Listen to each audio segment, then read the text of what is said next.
warmly welcome you to my podcast, Neue, musik, leben. I have studied classical singing, and nowadays I sing lots of contemporary and experimental music. I do performance, I do music theater.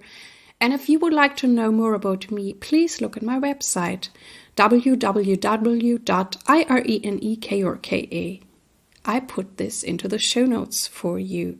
And if you would like to know more about me or what's coming up for me, please subscribe to my monthly newsletter.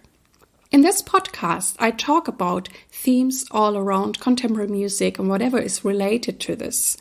I share with you behind the scenes, the insider knowledge, and I really want to bring you the human beings out of this great new music world closer. I'm cooperating with the NMZ.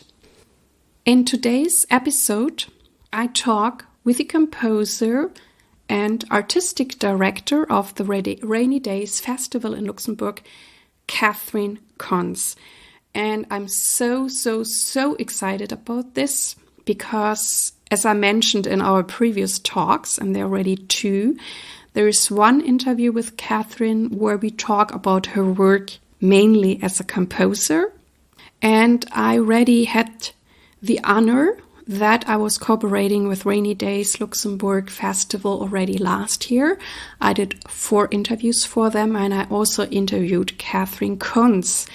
And last year we talked a lot about this great festival this Philharmonie is doing and how she places it in the city, how she also uses some places that are not in the Philharmonie, and whatever she does to get an audience there, and also how she curates. So very important topics, but you will find them in the episode from last year. So if you haven't listened to it, I recommend to listen to both of these episodes.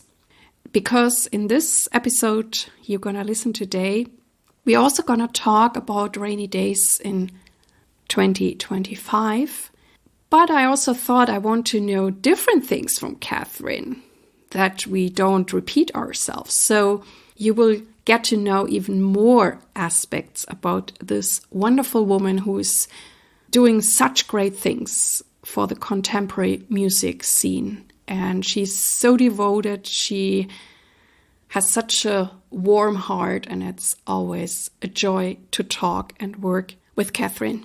And the festival really also likes, to have an audience, and they have very good tickets. There are day passes and festival passes to a very fair price to make it affordable and also possible for people to go to this place, to this. Also, the Philharmonic in Luxembourg has a great architecture and all halls are amazing. So you will find this information also in the show notes. So if you're interested to come this year, go to the website, check out the program, and also go and see about the ticketing. And we would love to see you there this year in 2025. So now let's dive into this interview with Catherine Kontz about, the festival 2025. And I'm also thanking the Philharmonie that I have the honor to cooperate with them again. We're going to have again a few interviews from people, from artists who perform at Rainy Days Festival. And I'm so excited about that. And so now let's get into the interview with Catherine. Hello and good morning, Catherine Kontz. Catherine Kontz, who is right now actually in Luxembourg. And I welcome you today into my podcast, Neue, musik, leben. Hello, Irene. I'm happy to be here. And I have the pleasure, and not many people can make that you are in my podcast actually the 3rd time. Wow.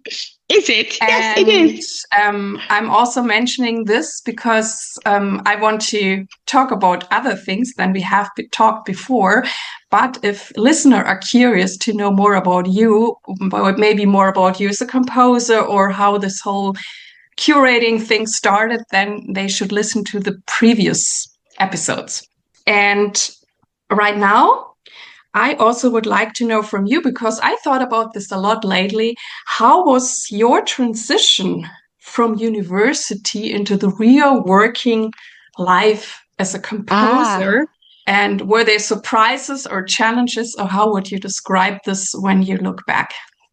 Yes, that's an interesting one. It's a long time ago. I think it was very gradual for me, actually, because I came to music via economics, as I have previously said. And then I studied for the undergraduate and the master's. And so then there was the question, what to do. And by then I was teaching a lot of private piano lessons, and I had like my little business going, but I wanted to get a foot into the composing world, and it's not so easy as a young composer. So doing a PhD at that moment felt like the right way for me to explore more and give myself the space and the time to do this. And it was possible to do that at Goldsmith then. So I continued for a few years researching, and I got into all this Deleuze and Kabuki, and it kind of set me up for the next step, basically. But while I was also teaching and doing all these other things, so it was kind of a slow entrance into the professional world in some way. And then when the PhD finished, I was teaching even more piano, a little bit of composing, and then I got like here and there, a tiny commission. And Rodri Davies was the first one to commission me for a paid commission, like not just a friend asking if I can write a piece for them, but someone saying, I have £50. Do you want a piece? Do you want to write a piece? So, and then from there on, also because my PhD piece probably was quite a substantial undertaking. Let's say it was 70 minutes with 39 musicians and 8 mimes, and it was sort of my Gesamtkunstwerk, where I was directing and I had written the story and everything. So it put me on the map a little bit. And that, together with Rodri playing this harp piece I wrote for him, then Tea Ceremony, because he was touring quite a lot, and he played it here and there. And I think I owe him a lot, actually. He introduced my name here and there.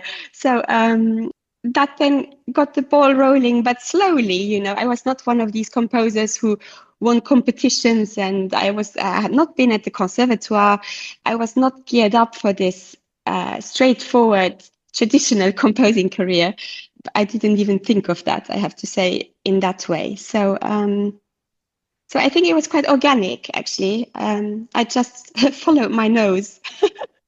Yeah, you said great things. Also, this thing that you took time, also with the PhD, to give it to you. And sometimes I think people also tend to rush, or they're very impatient, and that you did that, and how it emerged then, and how important also are connections that, like a person like Rodri Davis, helped you. And this is how it always happens, because they're always people who are kind of ahead in the game, and if you meet them, they can be helpful to us or wherever we stand, and then later on the other way around, because at some point you give back and you will help whatever younger people or people who are whatever emerging wherever they are. And also I find fascinating when you said you did this production where you also did all those things, you had all those hats on.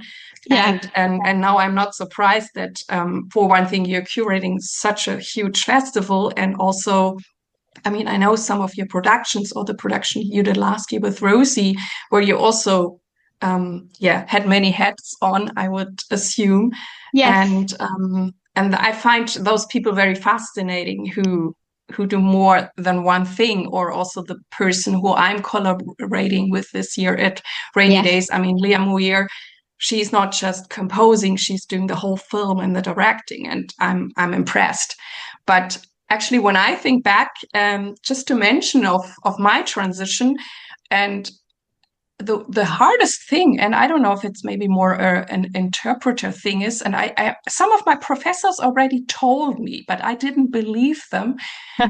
They were like telling us, practice as much as you can while you're studying, because they said you will never have this time again in your whole life once you're really in this business.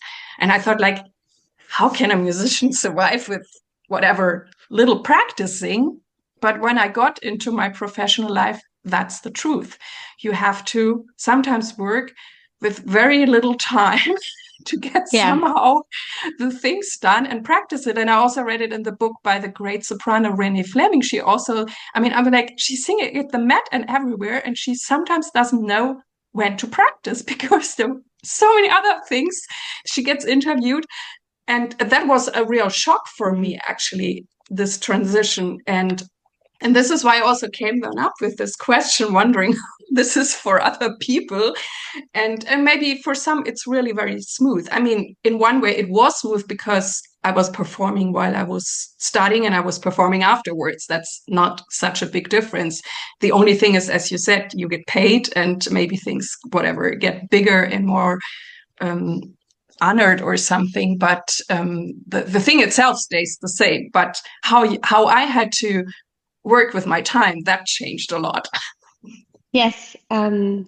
Yeah, making time for things is always a challenge, especially if you do many things. And yeah, as you said, I do have many hats. Still, I think it's important to sometimes step back and think what you actually want to do, or like what is important here. And then you make time for that, because everything else is actually not important. So it can wait. Which is how, cooking and ordering at home and stuff, that always falls by the, how do you say that? By the wayside. No, it's an English expression. And it falls away, let's say, very easily for me. Because there's always things that I think are more important than that. And this can wait. I totally understand you. And if you look back at all your pieces and performances, is there maybe one you want to mention that touched you the most or was very special to you? And can you tell us why, even though I know that probably all were great? No, there are these performances that are a little bit instrumental in, if you like to say, the career, or like that just go to more places, or they are happening at the right time for something else to happen. Because that's the thing, after you start, it's like one thing leads to the next. And so you always meet new people, and they might want a new piece, and then you meet another person through that. And so I think this piece that I mentioned already, Tea Ceremony, that got the ball rolling a lot. And so it was quite a small piece, because it was a big graphic score, but just for solo harp. But it opened a lot of doors. So I think that one was a special one, and the PhD one was a special one because that was such a big undertaking, and it brought all my ideas of that time all together, and I felt like I needed to show this. It took a lot of effort and willpower to get it done, but it was really magical. I still have very fond memories of this. I found this little space in the Docklands in London, an old converted church, but they had just started being a theatre.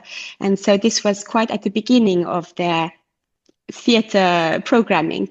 And so the director there, Adam, he somehow trusted me to get this done, and agreed that I could have the church for a week for rehearsals, and then do 4 days of performances, with doing 6 performances. The problem was a bit that there were so many people involved, and I couldn't really pay anyone very much, but because I was still a student and we were all kind of still students, it just about worked on a shoestring. But it would be a very expensive production if it would happen, with everyone getting paid properly. But it brought me in contact with a lot of wonderful people. One of which, for example, is performing this year at the festival at the Rainy Days. E.M. Perry. We met the first time at this MIE. It was called this PhD mime opera, I call it now, but it was like at the time I called it an extraordinary music theater experience. So that's what I wanted it to be. So we met the first time there, and they did the costumes and the scenography for it. And then we worked many times after. They also did the costumes for Neige, which was the opera I had at the Grand Théâtre. And we did some sort of small happenings together where we performed together. Many things. Also my wedding dress, lots of stuff. And this year, they are at the Rainy Days with a sort of piece work called Pricklings with two musicians. And so Mal, as they call themselves, are wearing a sort of bodysuit on top of their own body, like a costume like they would use in film maybe or theatre. And then the public are encouraged to use little pins like pricks and pin them into the body, prick them. And then the musicians who are with Mal react emotionally to this, that does it hurt or does it not hurt? Because it looks like it hurts, but obviously it's not their own body that is being stung by a needle. But it's a very interesting piece where we see how music can react emotionally to a situation live, and it's so it's quite fun to have them in the festival. That's awesome. And the other thing I would like to know, if you think back, and sometimes there are pieces or situations that are challenging, or they maybe seem not to go the right way at first, but oftentimes those situations are also the ones we learn a lot, or they still might be a thing that brings us forward in the long run. And is there anything you could mention here, or where you think, oh my God, I learned so much, even though it was hard? Yeah. With each piece that you compose, you learn more how to write it so that the right result comes out, and it's not just the notes, it's actually knowing the people you work with. So I think I've become quite good over the years now in judging how performers, like what they would enjoy performing actually, and what would be the right thing for them to do. But it's still being my music. So there's these things coming together. And I think there it's, for example, a challenge if you write for orchestra, because you write for a body of sound and also a sort of institution that you are not a part of, and you come from the outside with your fun ideas of what you want to happen with the orchestra and the sound, but then you kind of impose these on the orchestra, and you have to, unless it's very traditional, you have to somehow get them on board. And orchestras are very tricky to get on board usually for contemporary music, because they're not really in it for that. It's quite rare, let's say. And so it can be interesting challenges there. And usually in that situation, the conductor is the instrumental, the conductor and the first violinist. If you get along with these, it's good. It's all fine. And it will work wonderfully. And if the spark does not fly with these, then you have a problem. So there's been some challenges there over the course of my working life, but and some wonderful experiences as well. But it is really it can be a bit tricky, and it's the only situation where I feel composers have to really stand their ground in a more obvious way. You feel it as a composer. You kind of feel how you have to just stand up for yourself now, because everybody is think they know better than you, actually. Because they don't know what piece is going to be created, and they don't know what you want, and they don't really want to understand it either.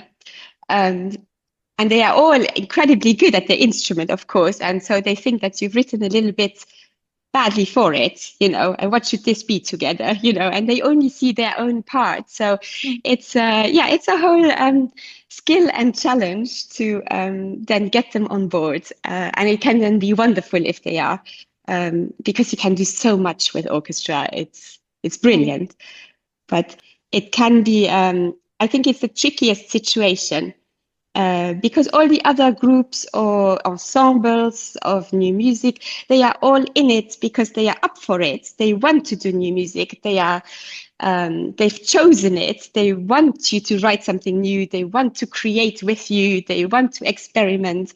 So the basis is very different. But the traditional orchestras are more skeptical, and so it's it's interesting. I think of that, and I believe that whatever good professors will talk with their students about it, this is the most crucial part when the composer meets the interpreters, even, I mean, whether it's an orchestra or it's just a group, because I mean, you hear the piece, whatever, the first time, and you will check maybe with yourself, oh God, is this what I really wanted? Or and then you have to bring across your ideas or your wishes. And I think that's an art by itself, because some are very good to do it in a way that me as an interpreter have fun with it, and a few are not good with it, and then you don't have fun with it. And I also heard that a lot when you work with an orchestra, that you really have to stand your ground. And yes, and because the time, it's again time that is the precious thing. If you had a lot of time to rehearse, it would be different again, but it's usually done in the shortest time possible. So actually the piece you bring to the orchestra has to work. Otherwise, you have a real problem. And then you can fine tune a little bit. I had a really lovely experience a few months ago with the Orchestre de Chambre de Luxembourg, so a chamber orchestra, and with a lovely conductor. And we had little rehearsal time, really, but just in the break before we started on my piece, he sat next to me, and then he sang everything to me. And then he said, well, do you want it like this? Da, da, da, da, da. Or do you want it like that? Da, da, da, da, da, da, da. And then I would sing it back. I said, I want it like this. Da, da, da, da, da. And so we went through the whole score like that. And it was really wonderful, because immediately we kind of looked at the musicality of it. And he could take that on board into the first rehearsal. And so it was it was really a really lovely collaboration like that, even though the time was quite short and there was not, they can then play it 2 or 3 times, and then that's almost it, then they kind of turn around and ask, do you want anything else different? But there's very little time to change anything, really. But it's usually more about shaping it a bit, dynamics. You can do little things, but the bulk of it, the notes, the pitches, all of that, it just has to work, because there's no time to change it. And so there, if you get the chance to work over a few months with, that would be ideal, having a rehearsal in March, and then you go away and you can work on it some more, and then have another rehearsal in June, and then play it in July. That would be ideal, but that never happens, because that's not how orchestras work, or like how programs get rehearsed, and that would just be lovely for the composer. But never mind. In an ideal world, yeah. Right. And I would like to know from you, is there a talent of yours that most of people don't know and you would like to share with us? Talent. Oh, let me think. I have some oddities. I don't know if they are talents. You decide. Just pick one. Yeah. Well, I have perfect pitch, which some people think is a talent that you can just say which note is which. It's a strange thing because it sometimes inhibits me to actually enjoy music, especially piano music, because it's like a dictation for me. I hear each name of each note and I can't turn it off. And so, it's sometimes I really enjoy music where I don't have it as much, which are things like with bells or voices sometimes. If they are not so perfect, I lose it, or I don't think of it in the same way, and it's really relaxing to not have it. But especially with piano, because I grew up with the piano and it's always so precise and in tune. I can't turn it off. It can be very useful, of course. So if someone plays something, I can just repeat it. I can remember things very well. So for improvisation, for example, the way I often improvise is that like a minute later, I play something that someone else played a minute before, but exactly the same. And then that sometimes takes other people aback a little bit because they find it freaky, or they think that I've prepared it or something in the audience also, or it was very structured, someone said. I don't like that about improvisation. It was much too structured. I said, no, it was not structured at all. I just remembered what he played and then I played the same. It's very, very interesting because I know that having it or not having it both have advantages and disadvantages. I don't have it. I have relative good pitch. I have a good body memory, but I really have to work. And I'm also not a good sight reader, which no one believes me, but that's the truth. I'm just working hard. And there are situations where I'm better because I don't have it. And whatever, when something is losing and some people then cannot relate to this and I don't care. I just follow the whole structure. And one time I had a very funny situation because you're also a perfect pitch person. I was doing a concert with a pianist who also has perfect pitch, and he's an amazing pianist. And there was this piece I had to sing Wild Things very high and then land on a C sharp, the middle C sharp, and be with the piano together. And it was kind of a unison sound, and then it would go on. And we did it a few times. And in this one rehearsal, I was doing my up there, and I landed, and I realized we were not together. I was a little higher or something. And then I looked at him, I'm like, oh, I think in this piece, I should land with your C sharp. I was off. And then he looked at me, he's like, no, you were right. The piano is not tuned correctly. Oh. And then I said, okay, but the effect is we are together. So let me do it a few times and then I memorize the C sharp of this piano and I will land with it. But it was so funny. Otherwise, I would always thought, I'm off. Oh, it's really sweet. Yeah, the human is right. The human is right. The machine is off. But this time I was. I would not say that I'm always right. Wonderful. But this time I was. And the other thing I want to ask from you, and then it might already lead us to the next topic. What is your favorite dish? Oh, to eat. I like a lot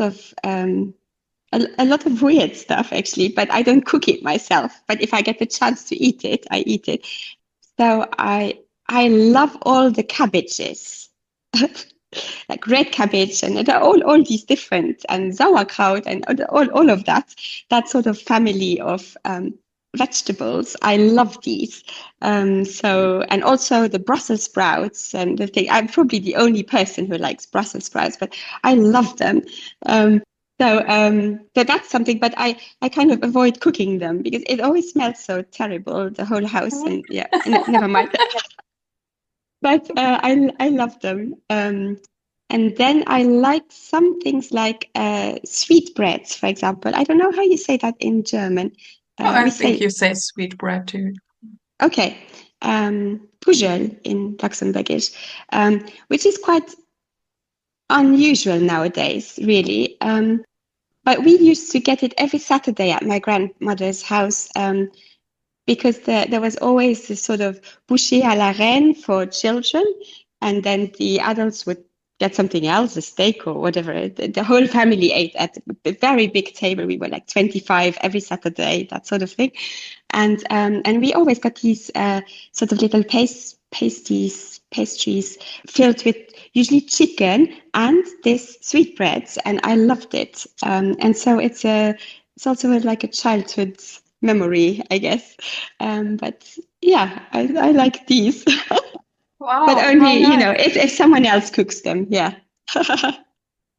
And do you think the cabbage thing is more because of Luxembourg, or do the British people also like to eat it? Or Maybe. It's probably a Luxembourgish thing. I'm not a potato person. I can live without these. I can eat them to be polite, and if there's nothing else, I eat potatoes. But I'm more the cabbage person.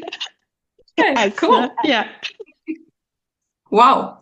And I mean, through eating, we can already lead to bodies, and bodies is actually the theme of the third edition you are curating, Rainy Day Yeah. Festival, Luxembourg. And yeah, so what's going to happen this year in Luxembourg, and how do you get to this theme, bodies, and what can we expect, or what programs you want to highlight? I know they're all great. I have been to Luxembourg last year for I think 3 days, and Mhm. I really enjoyed it, the atmosphere, and yeah, and it's the great halls. You have such a beautiful place, and great artists, and I mean, I like how you curate. I really had fun, and so what's gonna happen this year? Great.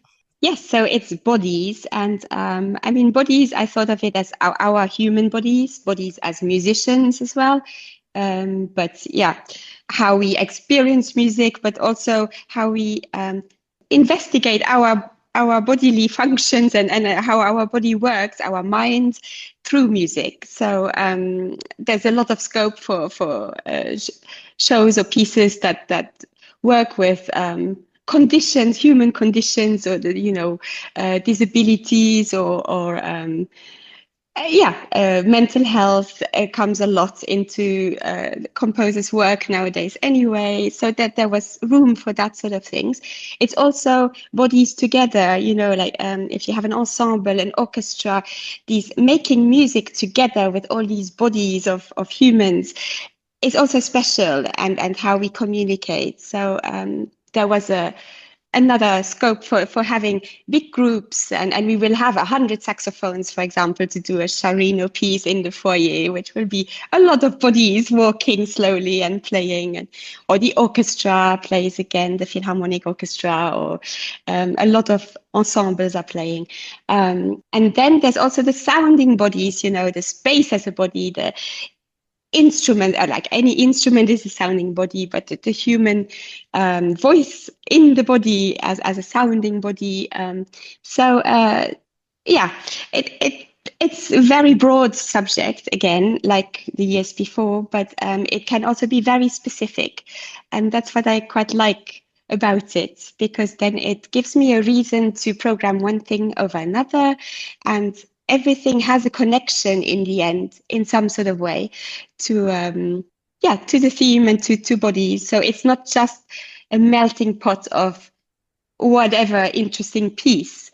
It's already enough of a melting pot, because every composer has their own way of doing things, their own sounds, their own kind of music. So every performer as well brings something to the table. so there is already a lot of diversity like that. So it's quite nice to have something that unifies a little bit for these intense 4 days. So yeah, so from 20th to 23rd of November, we are at the Philharmonie. And as you said, it's in all the different rooms of like, it's really the whole building that's being played. So we have a few wonderful big events in the Great Hall, in the big hall. The orchestra will play there with a very exciting Bernard Lang violin concerto. Ilan Volkov is conducting. We have a piece by Hilda Dianda, who would have been 100 this year, but who is not with us anymore. But we haven't really encountered her music much before, so it's really nice to bring it into the concert hall now. And then also a piece by Michael Parsons. And Michael Parsons is actually a composer who is sort of in residence, if you like, this year.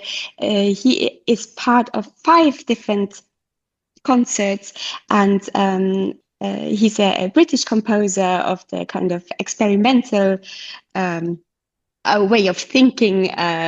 Is been working with, well, in the 60s, 70s with the group of Cornelius Cardew, Howard Skempton, Christian Wolff, that sort of American and British experimentalists. And so he has done a lot of different sort of pieces in his life, and we can show this whole diversity because we have the orchestra piece, but we also work with the dancers of the conservatoire to show one of his walking pieces in the foyer, like it's just a visual piece really, with walking and standing and stopping and lines crossing.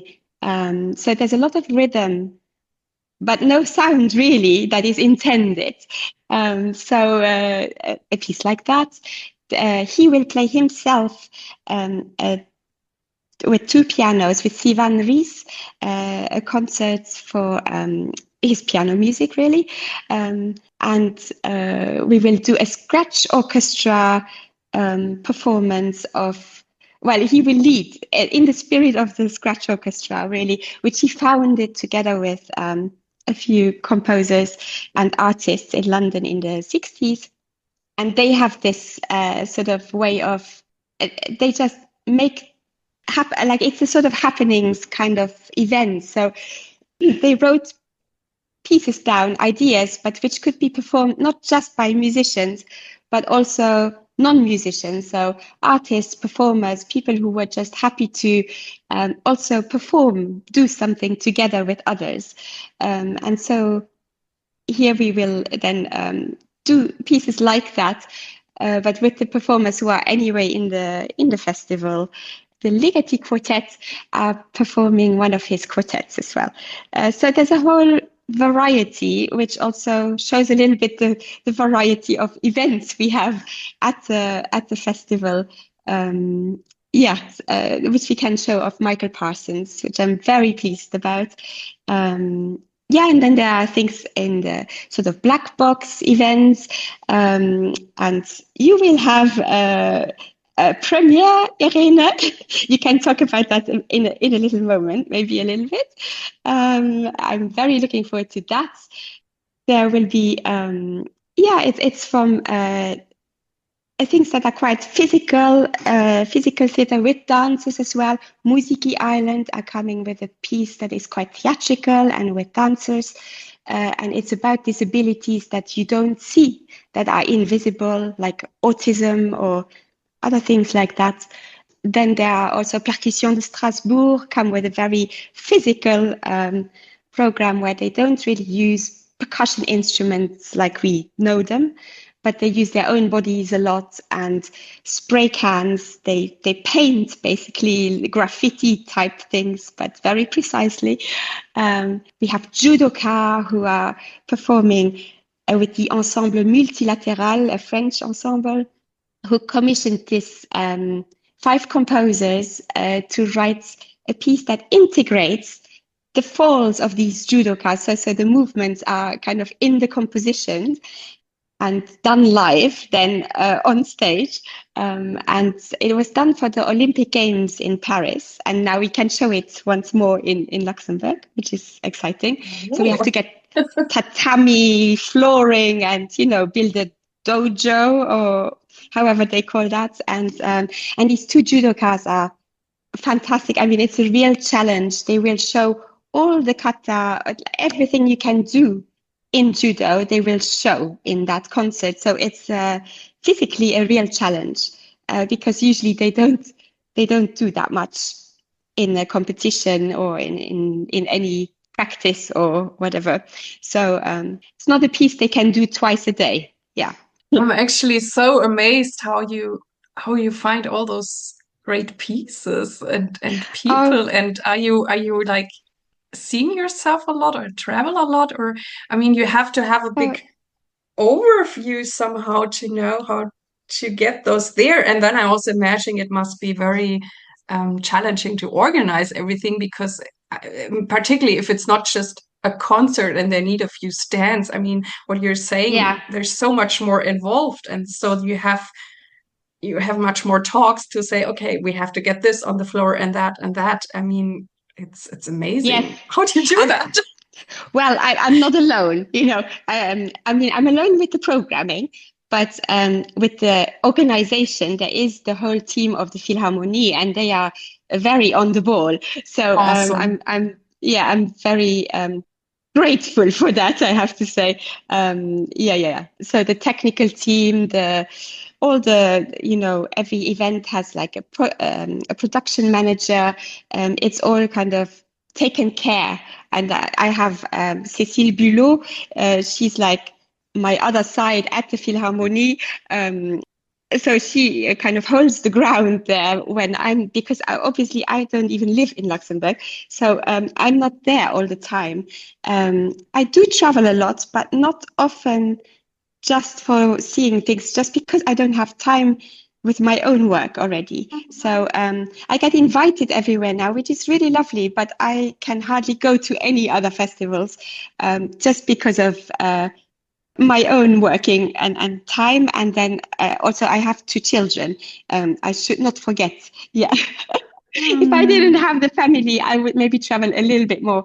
But for the time being, I usually go to 1 or 2 a year, but I travel for specific pieces. So for example, the judoka piece, I went specifically to Paris to see this because I was interested in it and I wanted to see what it was. And then I saw it at the Maison du Japon. It was the premiere. And then I thought, yes, we want this at the festival, and then it happens. So yeah, I do get a lot of proposals in my inbox, a huge amount. And so I also want to say that once more, like anyone who is not in the festival this year, it's not because their piece was not good or, of the standard, or it can be for any reason. We cannot have everything in there. I get probably 800 proposals or something to be in the Rainy Days over the course of the year, and it's 750 of these are quite good. So it's not like I can discard most of them because they would not be of a good level or anything like that. They are often very good. They are often already on the topic of the Rainy Days even, or they would fit, but then because of the size, or that we already have 3 string quartets, or I don't know, it gets too expensive, or all of that. Often expensive and time is the things where we then have to draw a line. Otherwise I would very gladly program 3 months of Rainy Days. It would not be a problem actually. Maybe one day. But for the moment, I make do with 4 days that are really, really full of fun stuff. But yeah, so it's really nice because sometimes people say, "Oh, should I send it to you?" But you already get so much. Maybe I don't send it, but actually just send it, because it's always good if I know about these things anyway, and maybe it fits. And in the program, there are always a few things that have just landed in my inbox and that I would not have known about if they had not been just sent to me cold like that, and then initiated a conversation and an interest and a discussion and all of that. And that would also be a shame, because I don't want to just program the things I know already. That's a bit short-sighted. Wow. Amazing. Yeah. We talked about what is happening like in the foyer. We had the big concert hall. We had the black box where I'm doing also embodiment with Yes. Mia Muir and Michael Weilacher. Yes. And there's also this amazing chamber hall. What's happening Yes. there? Oh, there's a wonderful salle de musique de chambre. That's probably my favorite room in terms of acoustics. It has just such a nice acoustic for things that are very quiet. You hear them so well. They got that one really right. Well done, architects, because usually, they get things wrong in concert halls, but they got this one really, really right. Yes, we have all sorts of things in the salle de musique de chambre. We have Louisa Marxen also. She's a Luxembourg percussionist. I think you might do a podcast with her potentially. We have the Scratch Orchestra. We have the Noise Watchers. There's also a Luxembourg, a collective kind of, and they do things with 3 saxophones this year, and some body painting, and some electronic music. It suits a lot of acoustic things. The String Quartet, Ligeti Quartet are playing there. Exaudi and Explore are playing a new Catherine Lamb piece there, which is going to sound really wondrous. And Exaudi are singing there as well on the first day. They do a new piece, also a commission for Aaron Einbond. So that will also be a new piece. All sorts. So it lends itself to that sort of wonderful acoustic events. And then the black box is often more the theatrical shows, or the ones that are multimedia. They work very well there because it's a space you can control very well, with lights, with screens, with all sorts of things. So, And then in the foyer, this year, we built a space to perform, which is new as well, because we have a few events that work well, actually, if people are seated also in the foyer. And one of them wanted the audience to be all around. They are solo voices and Maurice quartets. They do something together. And they wanted a surround audience. And so we built it like that and leave it for the festival. So there is a sort of, we call it the super space. So it's another performance space in the foyer as well. And then I can't wait. They are building a new hall still at the Philharmonie, which will be finished in 27. Another sort of black box type space, which... I can't wait for another one to be added. Not necessarily to program more, but to have a bit more time for the other events, leave a bit more air in between, because the times to get in and out are really quite short. It's sort of festival spirit, and everyone has to put a little water in their wine, but make it work. And it would be nice to have a little bit more time. It's time again. If only we could buy more time, in general. Time is so... Mm-hmm. If we don't sleep at all anymore. No, I love sleeping too. No, I don't. I don't actually sleep. I don't like it, but I somehow have to, and I'm always a bit upset about it. I think it's a flaw in the human, the way we're built, that we have to sleep. Wouldn't it be great if we didn't? We would have twice as much life. That is also true. Yeah. But I guess we need the regeneration, and I also like dreaming. But that's true. But couldn't we also regenerate while doing something else? That we would just have to evolve like that. I'm trying. Interesting idea. So you're gonna write a 24-hour piece instead of a 12-hour piece. Well, Rosie, oh dear. And you mentioned the black hole, or no, the black box thing. That's the one with the for light and movies and more theatrical stuff, and that's where I'm gonna do embodiment with Leah Muir. So and Michael what Weilacher. Is that going to be? Yeah, can you talk a bit about that one? Because I want to know what it will be like. Brief things, because I actually recorded a separate podcast with Leah, and we talk in depth about it, and it's also a very exciting process for us. But it's gonna be a film which will be screened there, and in the film there is Michael Weilacher, who also plays percussion, and he also has a great stage presence, and we also have been working for quite a while. And I'm on the screen, and I had to prepare and be on screen and sing or whatever. And then I'm the one who is also performing live to the film. Michael is just the kind of artificial one in the film, and I'm there live. And if you would like to know more about this, there is this interview with Leah Muir, and we talk about how everything got to this point, and also how thankful we are to you and the Philharmonie that we get to do this piece, because it's like it was our next step of our collaboration. It really, everything that's wonderful. Led up to this. Like you mentioned, sometimes some pieces are in a way very important, and for us this is also very important, because we have been working now together for over 10 years, and listen to the podcast, because it's really this I will. Wonderful. But it is, just to mention it here, it is for solo voice then. It's just you singing and electronics. Right. Yeah. Wonderful. And the percussion. And the percussion. Yes.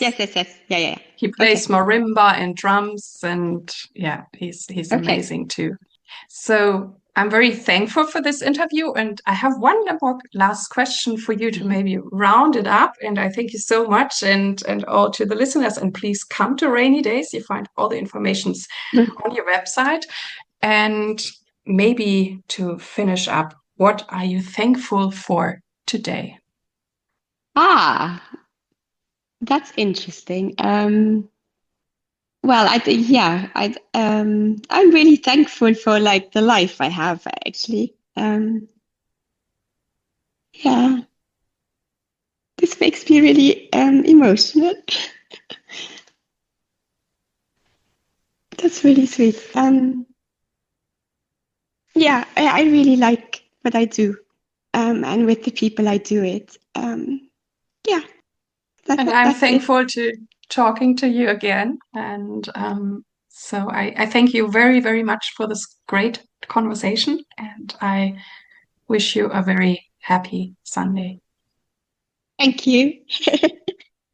This was the interview from today. I hope that it inspired you, and please send me your emails, send me your feedback, because I love to interact with you. Thank you very much that you tuned in with me today. I really, really hope that you liked it.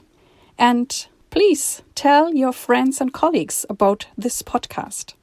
I thank you very much. I wish you all the best. Live your music, live your life, and see you next time. Yours, Irene.